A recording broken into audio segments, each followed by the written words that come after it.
Get upset on the internet. You're a salt adult. You're a salt adult. Hey everybody, welcome to Retro Station 1989. This is Commander Dan with a message for all of my space cadets and space pirates out there in the Retro Station universe. Thank you so much for sticking around. There will be a new episode of License to Play soon. I just have some shooting I have to do. I'm doing a bunch at once because our April episode after I get back from MGC will come up, and I think it's going to be one of the better episodes that I've ever done.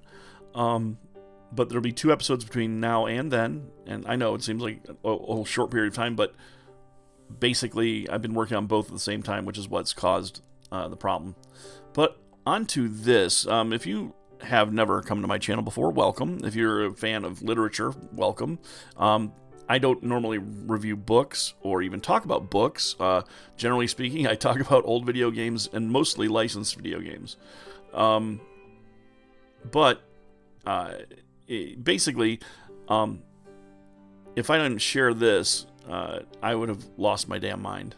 So I have observations about the book House of Leaves by Mark Z. Danielewski that if I didn't share, I'd go nuts. But these observations are based on my experience as an author and also as a game creator. Things that only occur to me now after watching a video by Nightmind, link to the section I'm talking about down below, link to the video in the description. I'm going to use like a short piece of that video in this video. So I'm not going to give you a background on the book. You either know, if you know, you know. And you're probably here because you know the book already. I don't need to rehash a million different things about the book. So this message isn't for everyone. In fact, I guess you could say, if it is, it is, but if it's not for you. That's a little joke, I guess. Alright, so, facts if you don't know me yet, I'm almost 49 years old. I turn 49 next month. I first read this book, House of Leaves, in 2001, about 2 decades ago, a little bit more. And I think everyone who reads this book has a moment reading it where unreality and reality overlap. When red and blue create purple. You know what I mean? The colors red and blue. If you had a highlighter and you had red and then blue in the middle, there'd be purple where they touch, right? Okay. That's a concept you have to keep in your brain. Spoilers for part of the book. Sorry, have to, because if you haven't read House of Leaves yet, I don't know if I can say do it or don't. There's a vibrant community of people who have been entrapped by this book. And we're willing to share our thoughts and everything else with you. But know this, the book will puzzle you. And also is a giant puzzle to be solved. And now, basically, we can solve it. I haven't found a solution for the puzzle. In fact, figuring this out required some lateral thinking. But once I applied that type of lateral thinking to all of the puzzles that I came across, I was able to solve them pretty quickly. Anyway, so spoiler alert, I'm spoiling parts of the book. And not in a direct way, but if you know, you know. It's kind of like that. So, in the moment, for me, when House of Leaves became a book I would never forget, and became so enamored with that I shared it with people as much as I could. I've bought it for people in the past. I've lent it out knowing I wouldn't get it back. I've bought a copy of that like 4 or 5 times now. But for me, the moment where red and blue created purple, basically, was taking the time to decipher Johnny Truant's mother's letter at the end. One of the Whalestone letters is in code. Now imagine, it's an easy cipher too. It's not hard to figure out, but you can't do it in your head. You'll have to write it down if you want to be able to make sure you got it. And so I began writing it down in my capital, like I was writing it in capital block letters like my dad would. My dad was in the military. And you're writing this letter from a guy's mom to him, and she's in an institute, and slowly it becomes apparent that horrific things are happening to her, that she has to write in code because she doesn't want the warden of the mental hospital or the director of the mental hospital to know what she's saying to her son. Yeah. Yeah. So it was like mystery becoming knowledge, horribly. I was doing this in my bedroom at 1 in the morning, by the way, completely alone in my house. Like, this was like telling someone a horror story over a telegraph transmitter. And the last line is LOOK, or look behind you. You know what I mean? And it being so late, I couldn't call the bastard who said, "You'll love this book," to both angrily berate them for the sucker punch in the book and to high-five them for one of the greatest gifts reading that I've ever had. I read a book so captivating, I did something outside of its reality to interact with it, with no prompting, without being told that this basically is a big puzzle, a game book. Oh, and side note, I gifted them a copy of Chuck Palahniuk's Haunted, saying, "You'll love this one," not indicating if I meant the novel or the joke I just played on them. Anyway, there are moments like this throughout the book.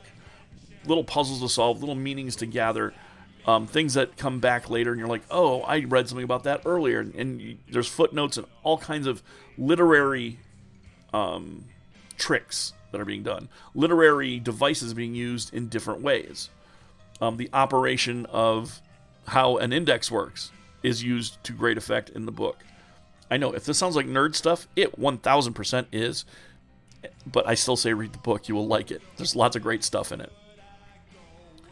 But if this book is a puzzle, puzzles can and are meant to be solved. I'm going to shorten the author's name down, number one, because I'm not sure how to pronounce his last name, but it's Mark Z. Danilewski, I think is the last name. His sister is the artist known as Poe. She did an album called Haunted, which is basically about this book. There. Now you know the top level stuff. But this book is a puzzle, and every single question about the book is answered by the book. It's very much, oh my god, there's another weird thing, but, do you know what, oh wow, okay, so I just realized something here that I'll tell you now. Did you know that the Bible, right, the Bible, do you know what that word Bible means, like the meaning of the word Bible? Its literal translation is book. Hold that in your brain for just a bit. So anyway, the thing that I've solved, which you've probably clicked on here to find out, is why that word house is in blue, which Nightmind is the one who solved this. I believe it was Nightmind, or it was their friend who's in a video with them. The links for all three videos are down below, and it's a very long video. Anyone who's telling you they're going to explain to you House of Leaves in a 5 or 9 minute video, they're out of their goddamn mind. I laugh at that. I'm like, oh, what? You're going to tell me you didn't read it? That's what you can do in 9 minutes. You can tell me why you didn't like it in 9 minutes. You cannot tell me what is going on in 9 minutes. Because even you, listening now, are hearing me say, I know why the word house is in blue, I think, but it was solved by somebody doing something with the book that I wasn't expecting. And when I think of it now, you know, it doesn't matter if I'm right? You're going to have an opinion on this, and that's kind of the point of the story, is if it's an oral history or if it's just like this pass-around story, which parts you want to choose to believe or not, that's up to you. But I think if we look at this as a puzzle that can be solved, which MZD, which I'm going to call him from now on, has said it is, you can find the meaning for everything in the book. Kind of like, you know, people say about the Bible, which I think is really funny. Again, keep that in mind. But this is a puzzle that can be solved. He's a genius puzzle maker because every single puzzle in this book can be solved and aren't always in front of you. You're not seeing what the puzzle is until you have there's like semantic questions that you have in your head, just how the book works. You're like, wait a minute, what is this? Why is this written upside down? What is going on here? What does this represent? There are physical, visual metaphors in the book that have nothing to do with how words are written. Okay? This book will break your mind into pieces. And you don't have to be a genius to read it, or even really a nerd. You just have to be interested in a story that's very interesting and good, but also a puzzle that's going to break your brain. Well, until you figure it out. And all this is, by the way, you're probably not going to be happy with the answer. And this is my little caveat, sorry. I know it's taking me 10 minutes to get to this point. Don't worry. I'm going to put the moment when I reveal what's going on down below. But understand this. The word house being in blue was solved by Nightmind. On purpose, I guess. Maybe on accident. But it doesn't matter.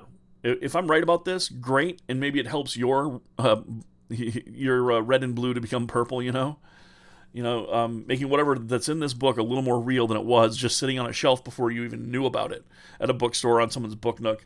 Even though it is not for you, as it says, it is for us. Number 1, red, blue, purple. One of the images created for the episode 2 of Nightmind's delve into the House of Leaves was a perfect revelation of the cipher, I think. Everything within the book that is true, not necessarily factual, not a deception or false narrative, or as Nightmind calls it, a repression, which is a great term. Everything that's read in there otherwise is false, even if it's not about fact or fiction, but rationalizing something away as a deception. Even when factual, it's a lie concealing the truth or just a mistake. And purple is where we all live now. Our true lives after being exposed to this book's red and blue. This is really purple prose. I'm shouting here, and I'm sorry, and for the unintended pun. But the book requires you to think in these non-literal and lateral terms to engage with the puzzles that it presents you, and to solve them, apparently. This image can be found on episode 2 of Nightmind's House of Leaves trio at 1 hour, 21 minutes, and 11 seconds. It's Johnny's fourth wall-breaking revelation that in the book, he reveals the Tyler Durden-like twist for book readers anyway, that he as a narrator cannot be trusted, and he admits that. Now, there's a second part of this. There's a reaction that he says for us. That he said, oh, it's not fair, boo-hoo, so what, it's not fair, okay? And then the last part of it is him dissembling about what's coming next in the narrative. But just for a moment, he looks at us, the reader, and tells us, pay attention to this part, because everything you read from now on is going to be, like, colored, do you understand the metaphor now? By what I've already said. So blue, red, and now purple would be basically this, okay? So the red part is settling back into the narrative that's already begun. Most of it can be purple, but it's mostly red. So red, lie, blue, truth, purple, both or neither. Or basically that's it, ambiguity. But it is both, and it can be neither. But it will only have one meaning. It's either both or neither, but it can be one of those other things. It's really hard. Semiotics is hard. I'm sorry. But Nightmind solved it with the one thing we can all agree is true about the book. The character Johnny Truant admits he lies and crafted portions of this narrative on his own.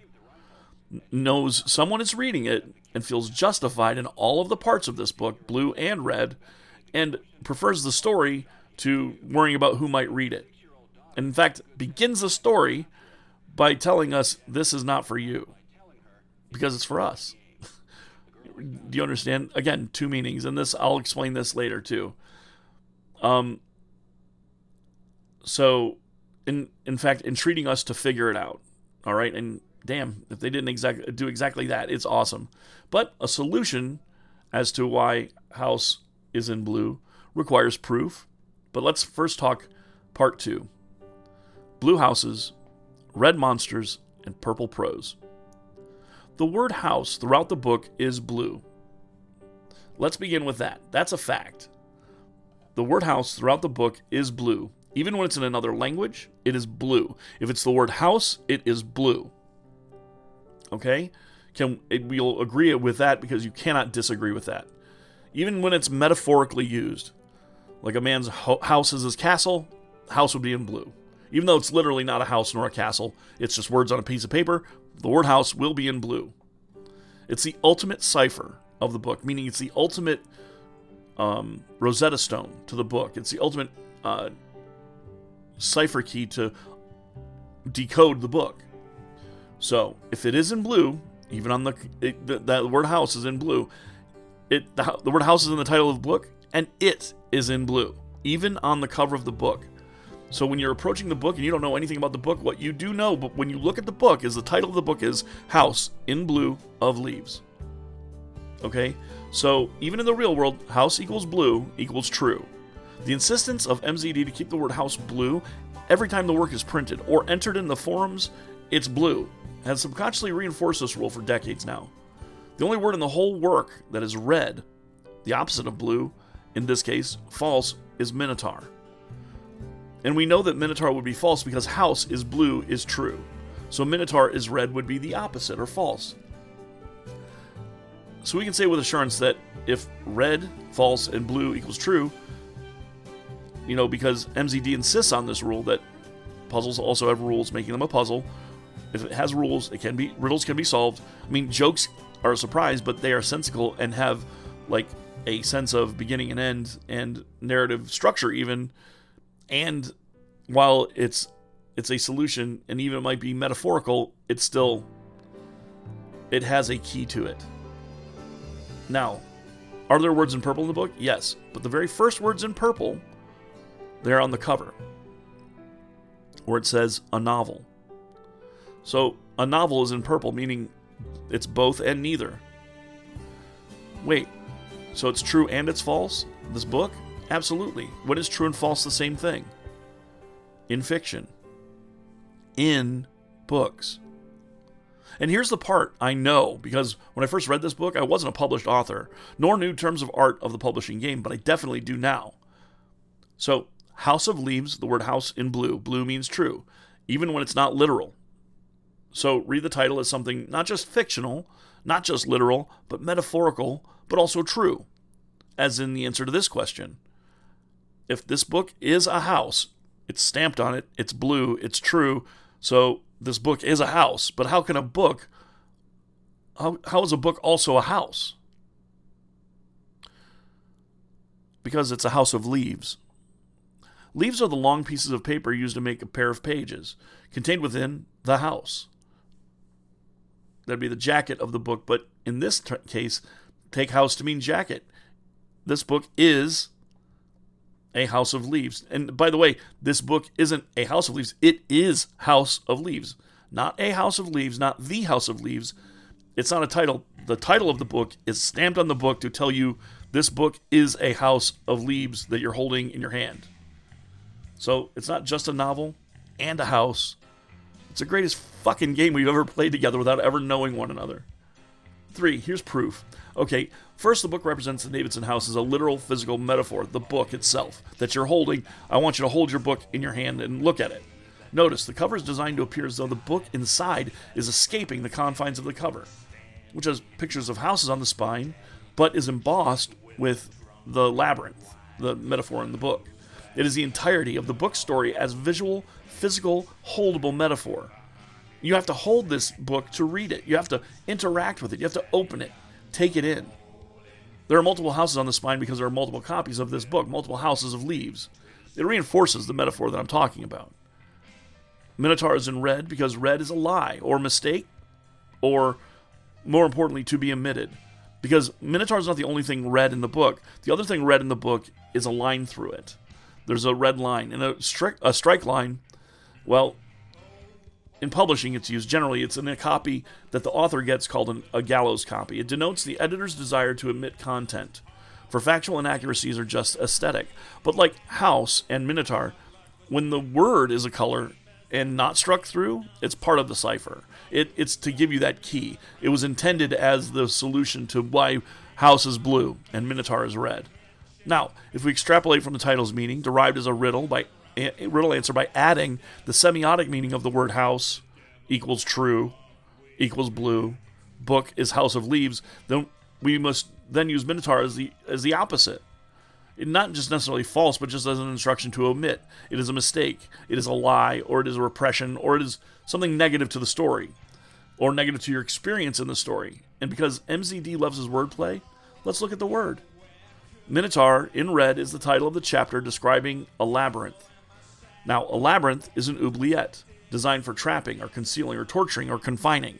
It is not a puzzle to be solved. In fact, it's meant to look like or appear as having solvability to entrap those that aren't prepared for it. Those who know can go in and come out, but overall, people who look from the outside would think that it's a maze, and if you go in, you get lost forever. But let's ask another riddle. What is the labyrinth of Minos without a Minotaur? It's a maze. Now, why is that important? Because mazes can be solved. Omit strike-throughs. Omit the Minotaur to explain what red means, to know what blue means, to know why house is in blue. Also, the two meanings to everything as a way to solve. There's an example of this in the book. I got this from the word Pisces, used for the word pieces between Johnny and his mom. So Pisces is an interesting word. It was transposed there, Pisces for pieces, but it's not a mistake. It's a message. It's a meta message to all of us playing the game. Pisces, which is a fish, but the constellation, the connect the dots in the sky, is two fish. Now, I'm certain this interpretation is as close to MZD's intent as we can come without straight up asking him and getting to cop to it. But now, all I've found, and all I've determined with the help, of course, of Nightmind's video, thank you so much, Nightmind, it's not even an answer to the book. The book is still, it's a giant house of leaves. But now there's a new way to interpret things in the book. New hallways to explore, new rooms, new ways to interpret data. There are other purple things in the book. And because of your videos, Nightmind, there are more new houses being erected every day. Okay, everyone. Well, if you liked what you heard today, give me a thumbs up, a like, and a subscribe wouldn't go amiss. We'd pretty much love that here. In the meantime, before you leave, remember that anything I've said during this recording or this broadcast or anything I'll say in the future or have in the past, remember to always, always, always stay retro. Peace, everybody. Get upset on the internet. You're a salt adult. You're a salt adult. Get upset on the internet. You're a salt adult. Throwing out a hissy fit, your views ain't in the millions, and every up and comer is a threat to what you're dealing in. Instead of getting better, you just spout up on your Facebook.